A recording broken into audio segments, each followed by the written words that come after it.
35 years ago, 3 beautiful girls died, in awful ways. The first was Tiffany, who was killed in her garage right after her sweet 16th birthday party, 16 stab wounds. Just 2 days later, another girl named Marissa was found dead at her family's cabin in the woods. Again, 16 stab wounds. And 2 days after that, on Halloween night, a third girl named Heather was murdered in the parking lot of the local fair. Once more, 16 stab wounds. The killer was never caught, but police said he was dressed in black and wore a mask. They ended up calling him the Sweet 16 Killer. Over the years, the killer's mask became really famous. Every Halloween since then, people all over town dress up as the Sweet 16 Killer. We meet Chris Dubasage, a local guy who has made these old murders his whole thing. He does a podcast where he talks about these crimes, and every Halloween, he takes groups of people on tours to see where the murders happened. Although it's a little less gruesome now, because some of those places have been turned into restaurants. Then we see Jamie, a teenage girl with a bit of a rocker vibe, getting ready to head out to a Halloween concert. Her mom, Pam, shows up and says she can't leave the house. Sweetie, how about we all stay in and hand out Halloween candy together? You love doing that. No, Mom. You love doing that.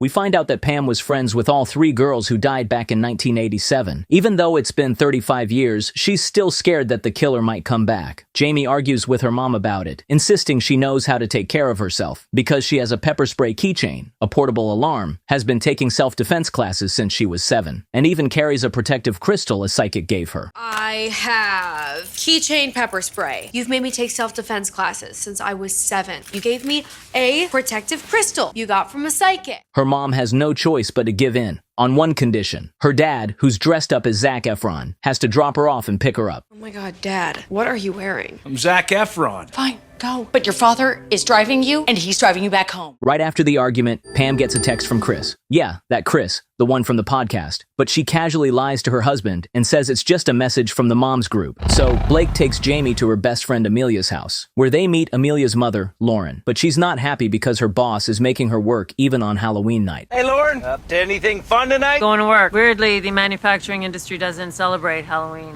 After that awkward little hello, Blake heads out with both girls to the concert venue, while the whole town is out in costume, trick-or-treating like crazy. Pam's handing out candy to kids when suddenly, someone wearing the Sweet 16 Killer mask shows up at her front door. But since this kind of thing is totally normal in this town on Halloween, she just assumes it's another person in a costume and tries to give him some candy. But turns out, this guy isn't looking for candy. He pulls out a sharp knife. Luckily, Pam reacts fast, slams the door shut, and immediately calls the police. The masked man breaks through the door and comes after her. Surprisingly, Pam knows martial arts and actually puts up a solid fight. She even pulls out her own knife and warns him that the police are on their way. For a second, it seems to rattle him. He starts to back off. Pam lets her guard down for just a moment, and that's when he suddenly appears behind her and strikes. She manages to stab him and break free, running for her life, but it's not enough. The man gets back up and catches her. He stabs her exactly 16 times, until she dies. And then 2 kids in costume stumble upon the gruesome scene, traumatizing them for life. Later that night, the police are there, and also Chris, who's already outside the house doing a live broadcast about the murder. And obviously, poor Jamie is completely devastated. The next day at school, police officers question Jamie about where her father was when the killing happened. They suspect Blake might be involved because Pam and Chris had been texting each other regularly, and they wonder if the two were having an affair. Jamie gets angry and defends her father, saying he would never hurt anyone. She also blames the police for never catching the killer in the first place, 35 years ago. But maybe it's time to let go of whatever old high school bullshit you've been hanging on to and do what your broke-ass rent-a-cop dad failed to do 35 years ago and catch the fucking killer. After school, Jamie heads over to the science fair and finds Amelia working on what basically looks like a time machine stuffed inside an old photo booth. Amelia tells her that her mom had actually been researching time travel years ago, but never got around to finishing it. So now, using her mom's old notes, Amelia's picking up where she left off and trying to actually make it work. Her plan is to go back in time and stop the killer before anyone gets murdered. Jamie's instantly all in. The idea of changing the past hits her hard. If this actually works, it means her mom might still be alive. Amelia has the machine set to jump back to October 27th, 1987, the day the first murder happened. Why is it set to October 27th? The day first murder happened. I just thought that if we could stop the Sweet 16 Killer from killing in the first place, My mom would still be alive. On the way back home, the vibes start to feel a little off. Jamie can't shake the feeling that someone's following her. And she might just be right. But at night, Jamie watches Chris's podcast about the murders, but Blake tells her to stop listening to him. He says Chris turns real tragedies into entertainment. The next day, Jamie meets Chris at a coffee shop and directly asks him if he was having an affair with her mother. Would you mind if I recorded this? An affair? Of course not. We were just friends. Chris denies this and explains that Pam was very interested in solving the serial killer case, which is why they texted each other so much. He also tells Jamie that Pam had received a threatening note from the killer after the last murder in 1987, saying she would be the next victim. She never told me about this. She didn't tell anyone. She was afraid to. Later that day, Jamie heads back to the science fair to find Amelia, but out of nowhere, the killer shows up and goes after her. Jamie manages to run and hide, barely staying ahead of him. In her panic to escape, she accidentally runs into the time machine and starts randomly hitting buttons. The killer follows her inside, and when he takes a swing at her, he misses and stabs the control panel instead. Sparks fly, lights explode. It's total chaos. And then, boom, time and space literally rip open, and Jamie gets launched back to 1987, right to the day of the first murder. Crazy hairs, crazy looks, neon colors, wild outfits. It's very much the 80s. At first, Jamie is freaked out when she realizes she has actually traveled back 35 years. But once she starts to process what's going on, something clicks. If she's really back in 1987, maybe she can stop the killer. Maybe she can actually save her mom. And the other girls too. She puts an out-of-order sign on the time machine booth and asks a woman nearby about her mother, Pam. The woman tells her that Pam is at school. I'm looking for Pam Hughes. She's my friend. And she's probably at school. I'll give you a ride. I can't get in a car with you. You're a total stranger. You're a serial killer. So Jamie heads to the local high school. There, Jamie pretends to be an exchange student and easily gets enrolled by a lazy clerk who does not ask many questions. I'm an exchange student from Prince Edward Island, Canada. Here's your schedule. You don't need to verify anything. What is this, Fort Knox? You're late for gym. During gym class, Jamie sees the three girls, Tiffany, Marissa, and Heather, all alive and healthy. She looks around for her teenage mom and is shocked to find out that young Pam is totally different from the nice mom she knew. This version of her mom, she's not the sweet, kind, supportive lady Jamie grew up with. You're out, bitch! Young Pam walks around like she owns the school, treats people like they're beneath her. Jamie finds out there's going to be a birthday party for Tiffany that night, and she knows exactly what that means. That's the night Tiffany's supposed to die. So she jumps into action and tries to talk the girls out of having the party. She tells them it's going to be boring, lame, not even worth showing up to, but of course, they're not buying it. Maybe you should fuck off and die. Jesus, Mom. Ay, ay, ay. Mamacita. ¿Hablas español? Está bien. Vete a la mire, more. Bitch! Frustrated and out of options, Jamie goes to the police station to warn them that someone's going to get murdered at Tiffany's house. The cops just laugh at her and say nothing bad ever happens in their town. There's gonna be a murder tonight. There's never been a murder in Vernon. I haven't seen you around before. I'm an exchange student, Prince Edward Island, Canada. Sounds made up. Since the cops won't help, Jamie starts looking around the school and asks the office worker about Lauren, who's Amelia's mom. She finds Lauren in her classroom. Oh my God, you look great. What's going on? And tells her about the time machine that her daughter is going to make in the future. Jamie explains everything that's going on and tells Lauren about the murders that are about to happen, even sharing stuff from Lauren's secret notebook. Lauren believes Jamie because nobody else knows about her notebook or her plans to build a time machine. Jamie tells her she's trying to stop the killer and save lives, but there's one little problem. The only way to get back to the future is with Wi-Fi, and this is 1987. Wi-Fi isn't even a thing yet, so now she's gonna need Lauren's help to figure out another way. Back in 2023, Blake is going crazy looking for Jamie and talking to the cops about her being missing. Amelia comes up to them and tells everyone that Jamie used her time machine to go back in time. I know where Jamie is. She used my time machine. I made a time machine. She's as weird as her mom. Jamie's in 1987. Of course, nobody believes her, but Chris thinks what she said is really interesting. In 1987, Lauren and Jamie go to Tiffany's birthday party that night, hoping to stop the murder from happening. At the party, Jamie meets this teenager named Doug, who gets picked on by other kids. He's going to grow up to be her school principal later. Jamie also sees this really cute guy at the party and starts liking him. She gets totally shocked when she figures out that this cute guy is actually her dad, Blake, when he was a teenager. That's Blake Hughes? Oh my God, it's my dad! She also finds out that Tiffany and teenage Blake are dating. Blake is with Tiffany. They've been dating ever since spring fling. And that her parents Blake and Pam haven't even started going out yet. Jamie tries really hard to keep the three girls safe, but they don't want her help and keep making fun of her. Don't stand so close to me. This whole mean girl shtick is really outdated. Women should be lifting each other up. How about I lift these up? Later on, Tiffany takes some boy upstairs. She goes to the bathroom for a minute, but when she comes back, the guy is gone. She hears weird noises coming from the closet and waits for the boy to come out. But then the killer comes out of the closet and stabs her really badly. Jamie is running around like crazy looking for Tiffany to keep her safe, but she's too late. Tiffany's dead body gets found in her parents' bedroom. Even though Jamie is really scared, she realizes that she's already changed things from how they were supposed to happen. In the real timeline, Tiffany was supposed to be found dead in the garage, but now she's in her parents' bedroom instead. After Tiffany gets killed, Jamie and Lauren walk Pam home because they don't want her to be alone with a killer running around town. When Pam asks Jamie how she knew the murder was going to happen, Jamie says she's psychic and can see who's going to get killed. I'm psychic.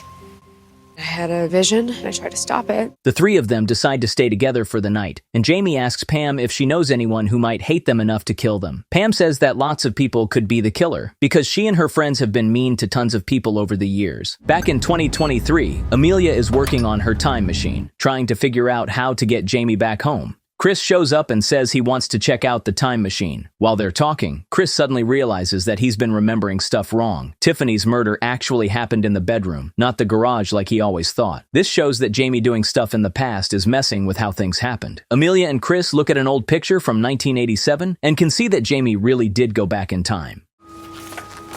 There she is! That's her! Oh my god! Meanwhile, back in 1987, Jamie tries to stop the group from going to the cabin where she knows the next murder is supposed to happen. She gets Marissa to think they should go to the city instead. Marissa says they can go to her parents' condo, and Jamie thinks that sounds good. At school, the teacher makes Jamie work with Damon, this weird kid who gets picked on all the time. Jamie sees some strange drawings in Damon's notebook. Later, Marissa and the girls pick up Jamie, and they all head to what Marissa calls her parents' condo. When they get there, Jamie is horrified to see that it's not a condo at all. It's the same creepy cabin in the woods where Marissa is supposed to die. Fuck! What is this? My parents' condo! No! This is not a condo! This is a creepy-ass cabin in the middle of fucking nowhere! Jamie really tries to get them to leave, but other guys show up and they all decide to have a party at the cabin. Jamie tries to make some safety rules for inside the cabin, but nobody listens to her. No one goes anywhere alone. Absolutely no one goes outside.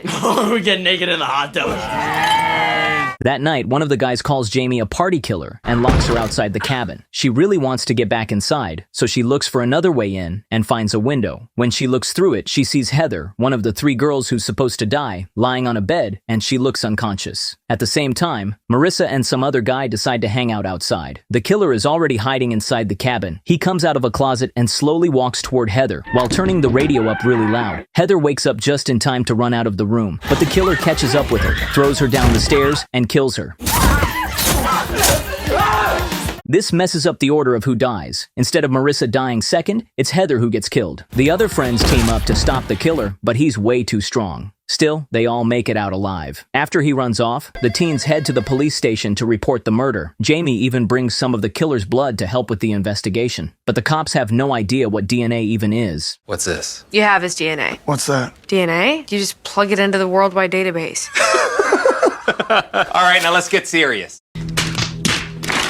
At school, Jamie chats with Damon and realizes he's just a regular nerdy guy. Then Doug shows up and tells them to get to class. After everything that happened at the cabin, Jamie and the group come up with a plan to catch the killer. They decide to use Marissa as bait, since Jamie knows she's meant to be the last victim in 1987. But this time, they'll be ready to catch him as soon as he shows up. Meanwhile, Lauren needs a big power source to make the time machine work. So she starts turning a popular ride at the amusement park into a homemade time machine to help Jamie jump to the future. Back in the present, Chris and Amelia work together to fix their own machine. But in the past, Marissa walks through the amusement park, not knowing the killer is secretly following her. She heads into a haunted house, where the rest of the group is hiding, tense and ready. Before long, the killer shows up, and a fight breaks out between him and the group. They all end up in the same room, struggling to take him down. Jamie manages to stab him, but just as he's about to stab her back, one of her friends jumps in and delivers the final blow. When they pull off the killer's mask, they're shocked to see it's Doug, their own classmate. Why would Doug want to kill us? We've never done anything to Doug. The truth comes out. A year ago, a student named Trish died tragically in a car accident. The bullies, including Tiffany, Marissa, and Heather, were responsible for her death. They used to call her Fat Trish because of her weight. One evening, the three girls invited Trish to a sleepover at Tiffany's house and planned to get her drunk so she would talk about a rumored affair with their coach. They kept pushing her to drink more, even when she started crying and was clearly upset. Eventually, Trish left the house while drunk and ended up in a fatal car accident. What the girls did not know was that Trish was in a relationship with Doug, who was devastated by her death. To get revenge for his girlfriend, he put on a mask and started killing the bullies. When Jamie hears this story, she feels disgusted with her mother Pam for being so cruel. You killed someone. No, I didn't. You pretended to be her friend, bullied her, got her wasted, and then let her drive home. But Pam explains that she was not at that sleepover because she had fought with Tiffany beforehand. She says she would never do something so terrible, and Marissa confirms that Pam was not involved. This confuses Jamie because she does not understand why Doug would leave Pam a threatening note and eventually kill her in 2023. But before they can figure this out, a second killer appears behind Marissa and murders her. He's dead.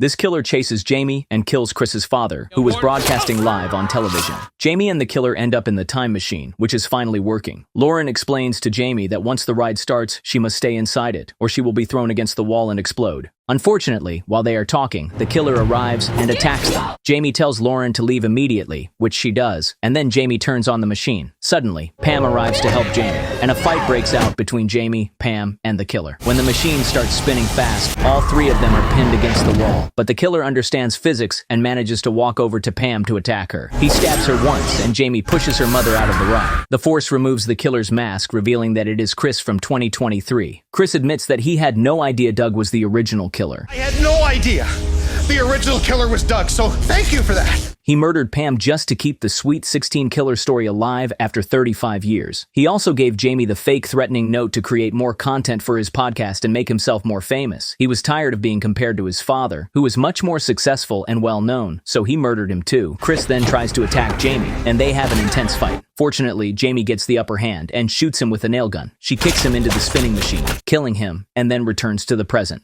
Enjoy the ride.